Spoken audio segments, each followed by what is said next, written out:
What's good, guys?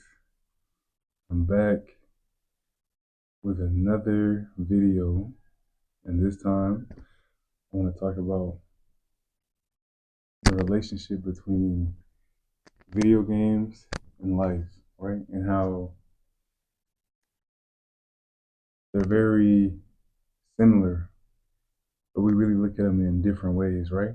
They're almost basically the same thing, honestly, if you think about it, because life is a game. It's called the game of life for a reason, right? But when I reflect my history, my life of playing video games, and the way I approach video games, how um, when I really get a video game that I really love, I really enjoy, like for example, Black Ops. Like Black Ops 2, that was my first Call of Duty that I really enjoyed playing online with my boys, that I really got invested in, quick scoping, trying to get the camos and stuff like that, right? That I really understood everything, right? I played NW3, but I didn't really get into it like that. I wasn't really down and so attached and so had that emotional connection to the game like that and really put those days and days on the game. But Black Ops 2, that was me. That was my first one, right? And the way I approached Black Ops 2 was this, right? It took all my attention whenever I was at the crib. After we get out of school, because I was in high school when Black Ops 2 came out, eighth grade, ninth grade, seventh, eighth, ninth, something like that, right? Um, and I would go straight home and grind, right? Hours and hours and hours. I'll pull all nighters. On the weekends, it was already known. Me and my boys at school, man. Shout out to my boy Shamar. Shout out to my boy Khalil, man. We used to be like, hey bro, you getting on? You getting on? Even my boy Anthony, my dog Anthony Petrozella, man. Jesus. I love all y'all for real. But we would be like at school, we would be like, hey man, you getting on, right? You getting on at this time, we gotta grind, we gotta get it, because we would all play together. And we were smashing kids, and we would play competitive mode, which is like um you play these modes where you only have one life, like search and destroy, stuff like that. And it's different from public match, but we grinded on every single level, on every mode. But what it took us doing was repetition, right? It was the same thing every weekend. We would grind, we would get on. Let's say it's some weekend they have double XP, the experience that you get, the points that you get every match, every kill that you get, it was double. So we would use that time to level up even quicker, right? And because what we wanted to do was get to master, right? We wanted to get to master prestige, and yeah, that's what we would do every single weekend, right? For the skins, right? They had this component in the game where you could get a certain number of headshots, and once you got to 100, you would complete the task for headshots, right? So let's say at 5 headshots, you get one skin, for the gun. 10 headshots, you get another one. 20 headshots, you get another one. 30, 40, all the way up until 100 or 150, something like that, right? Depending on the gun. And then for shotguns, it would be one shot kills, For sniper rifles, it would be one shot kills, things like that, all right? So after you completed the little task for those headshots, you would then unlock other type of challenges, right? To further unlock different, cooler skins. So some would be you got to get 5 kills without dying. You got to get double kills, like 5 double kills. You got to get um, 10 kills without dying. Things like that, right? Up until you get gold camo. When you get every single camo for that gun, when you complete every challenge, you will get the gold camo for the gun, right? So when I think about that, I think about my own life, right? In this video game that we're in, And the way I relate to that is how when we want something, when we want to level up, we have to re- like repeat. We have to repeat the same action over and over and over and over and over again, right? In our own little challenges, right? We got to overcome our own little challenges through repetition, right? So in the game, we would overcome those challenges. We would beat those challenges by repeating. In life, that's what we do, the same thing. We repeat, we do the same thing over and over and over and over. And unlock this challenge, unlock the next one. Get over this challenge, unlock the next one until we master that little area in life, until we get the gold camo for that little part of our life, right? So then in Black Ops in the game, once you unlock gold camo for every single gun, for every single category, all the shotguns, all the pistols, all the sniper rifles, everything, you would unlock diamond camo, right? Diamond camo, it was a tight, very tight camo, had diamonds on all parts of the gun. It was very beautiful, very beautiful. And a lot of people wanted it, but you had to put in that work. You couldn't just get it. You couldn't just buy it. You couldn't just unlock it by um, doing anything cutting around the corner, right? You had to go through the process. You had to go through the steps. You had to play with those guns you didn't want to play with. Nobody wanted to play with the sniper rifles that are semi-automatic and the ones where you have to hit somebody twice or get a headshot to get the kill. Nobody wanted to use those, man. But if you wanted the diamond camo for your guns, you had to play with those. You had to play with the riot shield. Imagine riot shield, the thing that dudes be holding to prevent riots. Yo, you had to run around and get kills with that. What? Yo, so we was doing the most to get diamond camo, right? But that was a part of it. That was a part of mastering that part of the game, right? And reflecting that back to life. That's what the exact same thing we got to do. Mastering ourselves. We have to do the things that we don't want to do. We have to play with those aspects of ourselves and explore those aspects of ourselves that we don't want to. We have to tap into our weaknesses and understand, why am I bad at this? Um, why do I avoid this thing over here? But then when you tap into that, when you explore those parts of yourself and understand those parts of yourself and overcome those weaknesses and transmute the weaknesses into strengths, that all ties together for the complete mastery, self mastery, for holism, right? For becoming whole. And in doing that, exploring those parts of ourselves, tapping into those parts of ourselves, doing the things that we don't want to do, right? We're rewarded in the end with a very, very, very nice camo, right? Diamond camo. So in life, that camo will be financial freedom. The life will be location freedom. Uh, that camo will be having a nice ripped physique, having a very sound mind, not being able to be swayed and pushed off your balance just by the slightest little inconvenience, a problem. Yo, I'm in my apartment right now, and this baby was making some noise, like banging on this thing, and I heard the mom say, "Ah!" Yo, now the baby stopped. I'm glad she didn't hit the baby or nothing like that, but it was so funny. That baby, it kept making more louder and louder noise. But y'all didn't hear that because I got this like mic. You feel me?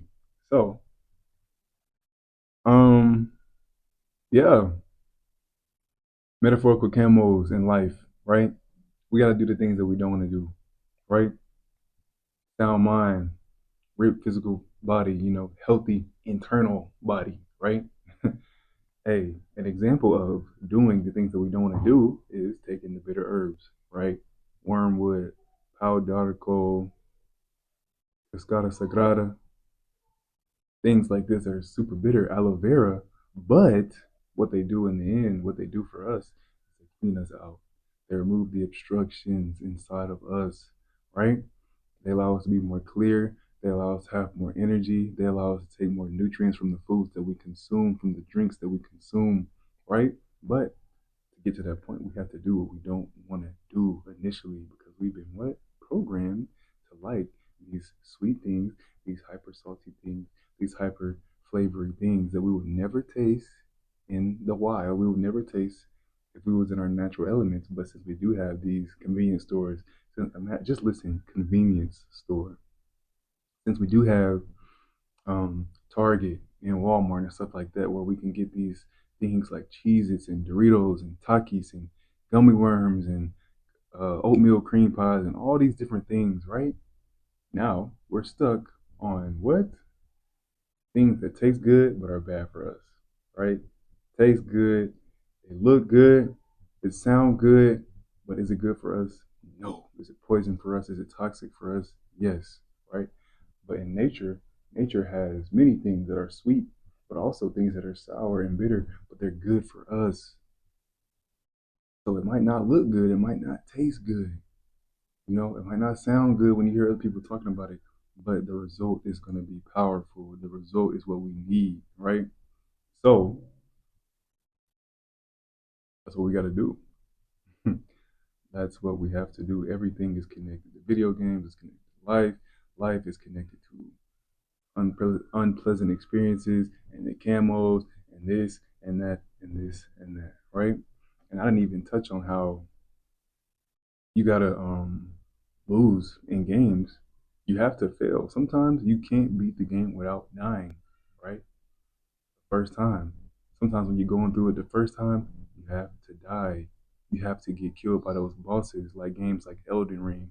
You have to get killed. You have to learn the characters' movements and their attacks, and the timing. You have to get the timing down, right? And sometimes you have to sacrifice yourself.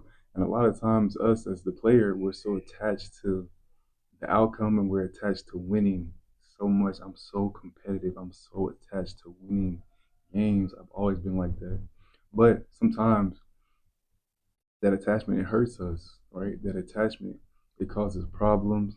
That attachment, it causes turmoil. That attachment, it causes emotional damage because we're overly attached. We don't have that right, that perfect level, that balance of attachment to where, okay, we're into it, we're present, we're enjoying, but we're not overly attached to where we're being hurt when we lose, or we're being hurt when we don't get what we want, right? And we're cussing ourselves out, and we're doing this, we're doing that, right? So I used to play Street Fighter as well, and there was a point in time where I couldn't beat the final boss. It was Street Fighter 4, Seth at the end, right? The campaign. You had to fight all the characters, and then you fought Seth, right?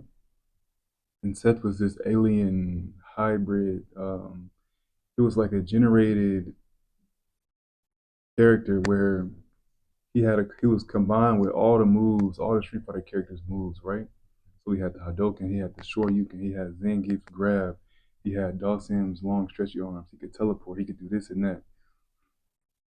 Sonic Boom, like Gao, he's a combination of everybody, right? So he was very powerful, and it was crazy because he had this yin and yang rotating energy little orb inside of his stomach, where his stomach was, right? So it was like where his stomach was, it was like this. It was like a hole like this, where you saw the rotating orb, the rotating energy of yin, white energy, and then yang, the black energy. Um, so it was very dope because he was just. It was kind of ironic because dude was not really balanced like that, but he had that the little characteristic about him in his design. But anyways, he was so hard to beat, and I was so attached. I would try so hard. I would do my best, and I would beat all the characters. And I would get to him, and I would just fold, and I would get destroyed. And I was trying so hard. A lot of times I would get so close, and then get smashed in the end. So there was a point in time where I had to take a break from the game, and I just stopped. I was like, man, I'm not doing this. But at the time, I didn't really have the mechanics down. I didn't really know how to do all the moves. I didn't really understand how to do certain techniques and how to incorporate different things that could help me out into the game, right? But in between that time of me giving it a break, I ended up playing some other people. I ended up playing with some family members. I ended up having different experience with the game, right? And a different experience where I wasn't so attached like I was when I was trying by myself, when I was trying to beat the campaign. So during that time, I learned some things. I learned those techniques that I needed to learn. I learned how to block properly. I learned how to be patient and how to focus attack and cancel and do this and that and take damage, but take it in a way where I can regenerate the health instead of just eating all the damage and losing my life. And I got to that point where I really came back with a different perspective, with a different view, with a different attachment, with a different relationship to the game, right, and to my character. So when I did it again, when I fought the campaign again, I beat him, and I was like, wow, it's so easy. I came back and it was so easy. There was a point where I didn't even know how to do the ultimate moves properly, but when I came back to it, I did, and I was like, wow. And that's one experience that has stuck with me and has shown me, man, in life, sometimes we need to take a break. Sometimes when we're stuck, sometimes we're in a rut, sometimes when we can't get the answer or the outcome that we want, sometimes it's as simple as taking a walk, stopping what you're doing and just taking a break and going and get some fresh air, getting away from the thing that you're stuck on, you know? Scientists, they be having problems, and sometimes they have to stop, right? They gotta stop. They gotta leave it for months at a time or weeks. And then one night they have a dream, they get the answer. And then one day they get back to the lab, they solve the problem immediately, right? But sometimes when we're over focused, when we're over attached, when we're over connected to solving the problem, we block ourselves off from the solution, right? Sometimes you just gotta take it easy and flow with life and allow the solution to come to you instead of forcing, right? So, man, video games taught me a lot. Not giving up, being patient, persisting, doing the same things over and over, repetition, right? A lot of very powerful qualities and things that take us far in life. Persisting, never giving up, determination, detachment, slow, taking your time. Whenever I would get too anxious, whenever the games would be close, I'd have to breathe. I would have to remind myself, bro, dude, breathe, breathe. You know, I'm getting out of hand, I'm getting out of control, I'm getting jittery, I'm getting anxious, I'm getting killed more and more, you know, especially during 1v1s when you'll be the first person to 20 kills or something like that. And I got a comfortable lead and they start coming back and killing me over and over and over. And the score goes from 18 to 10 to 18 to 19. They up one now, and it's like, damn. And during those times, I had to breathe and control myself and focus myself and center myself, right? And that's what we have to do in life, right? Sometimes we got to take a step back. It's okay to take a step back. Let the answer come in a different way when we're relaxed. We got to breathe. We got to be determined. We got to be persistent. We can't give up.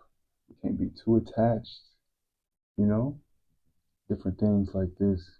We got to be willing to repeat the process over and over and over and over and over until we become a master, until we get that metaphorical camo that we want in life, the camo that we desire, until we get that look that we desire, until we get that feel, that image of ourselves that we desire. We gotta repeat, we gotta repeat, we gotta stick with it. Got to. So that's it. That's this video. That's what I wanted to talk about. Period. Video games, life. Life is a video game. video games reflect life, and they show us a lot about life if we just open our mind and see how they relate and how they connect. So, peace.